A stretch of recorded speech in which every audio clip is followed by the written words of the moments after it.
හරි හොඳයි. අපි අද ඔයාලට අලුත් වීඩියෝ එකක් අරන් ගෙනලා දිනවා මේ ඕල්නේටර් එක චෙක් කරගන්න විදිය. නැත්නම් මේකට මේ මොකක් කට්ටිය කියනවා මේ ඩයිනමෝ කියලා.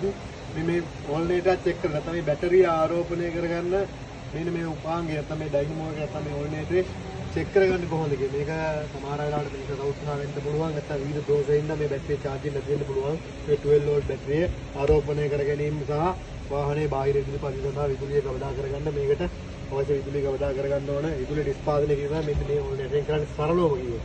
ගොඩක් කාරණා තියෙනවා. ඉතින් මේක අපිට බලන්න පුළුවන් සාමාන්‍ය වාහනේදීත් මේ ඕල්නේටර් එක ක්‍රියා කරනවද නැද්ද කියන එක මේ මෙන්න මේ වගේ ඉන්ටිග්‍රේට් ලැම්ප් එකක් ඔබගේ වාහනේ ඩෑෂ්බෝඩ් එකේ නැත්නම් මම ගාව මේවා මේක පෙන්නන්න ඔයාලට එකදී පෙන්නනවා මේ ඩෑෂ්බෝඩ් එකේ පෙන්නනවා මේ බැටරි බල්බ් එක. මේක නම් බල්බ් එක පෙන්නන්න දෙයක් නෑ ඔයාලට. මේක නෑ ඒක ඩෑෂ්බෝඩ් එක වාහනේ ඩෑෂ්බෝඩ් එකේ පෙන්නනවා ඒ බැටරි ලැම්ප් එක. ඉතින් ඒ ලැම්ප් එක අපි මේ හයි කරලා තියෙන බල්බ් එකක්. ඉතින් මේක ඉන්ටිග්‍රේට් බල්බ් එක. එතකොට මේක මෙන්න මෙහෙම මේ ආකාරයට අපිට මේ ඇටෝම හදා ගන්න පුළුවන්. මේක මේ ඉගෙන ගන්න ළමයිට ගොඩක් හොඳයි මේ ඕල්නේටරේ වැඩ කරන්නේ කොහොමද කියන දැනගත්තොත් එහෙම. ඒතර මේ ඕල්නේටරේ අපි හරියට චෙක් කරගන්න පුළුවන් මෙන්න මේ විදිහට. බැටරි ඉඳන් අපි අරන් එනවා මෙන්න මේ ධන කරන්ට් එක. තමයි පොසිටිව් ධන කරන්ට් එක. ධන කරන්ට් එක අරන් ඇවිල්ලා මේ ඕල්නේටරේ මෙන්න මේ පොසිටිව් ලයින් එකට සම්බන්ධ කරලා මෙතෙන්ට සම්බන්ධ කරලා ධන කරන්ට් එක. මෙන්න මේ විදිහට. ධන කරන්ට් එක මේ සම්බන්ධ පරික්ෂණ කරන්න ඕනේ මේවා. ධන කරන්ට් එක මේ විදිහට සම්බන්ධ කරගන්න. පේනදී වලට පැහැදිලි කියලා දෙනවා මම. ධන කරන්ට් එක මෙතෙන්ට සම්බන්ධ කරගන්න. ඊට පස්සේ මෙයාගේ ඉඳන් එනවා නෙගටිව් කරන්ට් එක. බැටරියේ ඉන්න කරන්ට් එක. ඉන්න කරන්ට් එක අරන් ඇවිල්ලා අපි මේක සම්බන්ධ කරනවා මෙන්න මේ චෙස් බොඩියට. මේකට අපි ඒත් කරනවා. මේ බොඩි එකට අපි ඒත් කරනවා මේ විදිහට. මේ විදිහට. එතකොට දැන් අපි මේකට ඉන්න සහ ධන සැපෙමු කියන එක මේ ඕල්නේටරේට ඇවිල්ලා තියෙනවා. එතකොට අපි මේක මෙහෙම හරංගුවොත් ඔයාලා තවත් පැහැදිලි වෙන්න මෙතන තියෙනවා පින් දෙකක්. ඉග්නිෂන් එකටයි මේ බල්බ් එක ඉන්ටිග්‍රේට් කරන එකටයි. මේ වාහනේ යතුරු ඩෑෂ්බෝඩ් එකේ නැත්තම් මේ යතුරු පෝරුවේ තියෙන මෙන්න මේ බල්බ් එක මේ ඉන්ටිග්‍රේට් ලැම්ප් එක දැල්වීම ක්‍රියාත්මක කරන පින් එක මෙතන තමයි ඒක අවුට් කරන්නේ. එකක් ඉග්නිෂන් එක අනික ඕක. ඉතින් අපිට ඕක හොයාගන්න පුළුවන්. ඕක අපිට බැලුවලට සමහරක් කට්ටිය හොයාගන්න බැරි හින්දා අපිට පුළුවන් මේ මල්ටිමීටරෙන් හොයාගන්න වෝල්ට් එකට දාලා DC වෝල්ට් එකට දාලා බෙල හොයාගන්න පුළුවන් මේ මල්ටිමීටරෙන් කොච්චරද කොහොමද මෙතනින් අවුට් වෙන්නේ කියන එක මෙන්න මේ විදිහට. ඒතර අවුට් වෙන එකේ වෝල්ට් 6 7 8 9 අවුට් වෙනවා නම් ඒක තමයි මේ ඉන්ටිග්‍රේට් ලැම්ප් එකට දාලා පින් එක.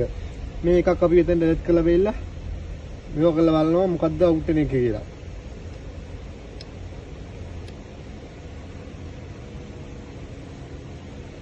ඔයාලට පේනවද දැන් වෝල්ට් 8යි 3යි 5යි 7ක් වගේ එනවා. ඒ කියන්නේ අවුට් වෙන පින් එක අපිට හොයාගන්න පුළුවන් ලේසියෙන්ම මෙන්න මේක. හරි සරලයි. හරිද? ඒතර ඊටම විරුද්ධ පැත්තේ තියෙන පින් එකේ එහෙම වෝල්ට් ගානක් පෙන්වන්නේ නැහැ ලොකුවට. හරිද? මෙන්න මේක තමයි එතකොට අනිවාර්යයෙන්ම මේ ඉන්ටිග්‍රේට් ලැම්ප් එකට අවුට් කරන පින් එක. අපි ඒකට යොදා ගන්නවා මෙන්න මේකේ මේ ඉන්ටිග්‍රේට් ලැම්ප් එකේ මෙන්න මේ විදිහට හයි කරගත්තු වයර් එක. මේ ඉන්ටිග්‍රේට් ලැම්ප් එකේ මේ විදිහට හයි කරගත්තු වයර් එක. පේනදී වල පැහැදිලි ඇති. මේ පින් එකට නෙමෙයි මේ පින් දෙකක් තියෙන 2 පින් එකක් මේක. මෙන්න මේ පින් එකට සම්බන්ධ කරගන්නවා මේ විදිහට. ඒකලා අපිට දැන් මේ බල්බ් එක මේ පැත්තෙන් මේ ඉන්ටිග්‍රේට් ලැම්ප් එකේ මේ බල්බ් එක අපිට සම්බන්ධ කරන්න පුළුවන් මෙන්න මේ පොසිටිව් කරන්ට් එකට. ඒතර බල්බ් එක දැල්ලිලා තියෙනවා. දැන් ඕගොල්ලෝගේ වාහනේ නැත්නම් ඔයගොල්ලෝ අලුත් ක්‍රියාවක් කරන්න යනකොට මේ වාහනේ අහනවා කලින්ම බැටරි charge වෙන්නේ නැහැ කියලා කියපුවාම බැටරි බල්බ් එක පත් වෙනවා කියලා. මෙන්න මේ වගේ බල්බ් එකක් ඩෑෂ්බෝඩ් එකේ යතුරු පූර්වේ පත් වෙනවා. බැටරි බල්බ් එක පත් වෙනවා. සමහරු කියනවා බැටරි බල්බ් එක පත් වෙනවා. සමහරක් වාහනවලදී අලුත් ක්‍රියාවක් කරනවා මේ බැටරි බල්බ් එක වහලා දිනවා. ඒ වගේ දේවල් කරලා දිනවා. ඉතින් මේක මේ ඕල්නේටරේ හරියට වැඩ කරනවා නම් මේ ඕල්නේටරේ කැරකෙනකොට මේ බල්බ් එක නිවෙන්න ඕනේ. බල්බ් එක නිවෙනවා කියන්නේ මෙයාගේ ධාරාවක් නිෂ්පාදනය කරනවා. අපි බලමු මේක වැඩ කරනවද කියලා. ඒක තමයි අලුත් ක්‍රියා කරගෙන මොකද මම පෙන්වන්නේ මේ වීඩියෝ මේක චෙක් කරගන්න තමයි පෙන්නුවේ. පෙන්වන්නේ ඊට පස්සේ පෙන්වනවා වලට මේක අරගෙන කොට ගලවන විදිය හා කොටස් චෙක් කරගන්න විදිය ආවේ මොකදම්ම වලට මේ ඕල්නේටරේ සම්බන්ධය කොටස් ටික අපි පෙන්වනවා. මේක ඉගෙන ළමයි ගොඩක් කරගත්තේ. දැන් අපිට පුළුවන් මේක ඇදලා මේක ඇදිනකොට මේක අපි මේ රණු ආධාරයෙන් මේ කරගන්නවා කරන්නේ මේ කරගන්න මේ බල්බ් එක නිවෙනවා. නිවෙනවා නම් මේ ඕල්නේටරේ හොඳයි. අපි බලමු මේක මේ විදිහට වැඩ කරනවාද කියලා.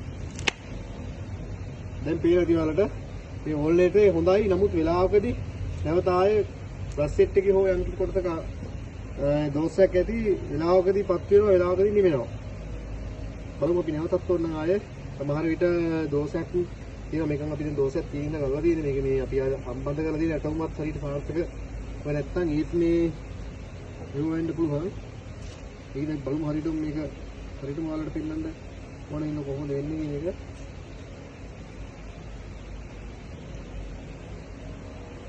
බලමු.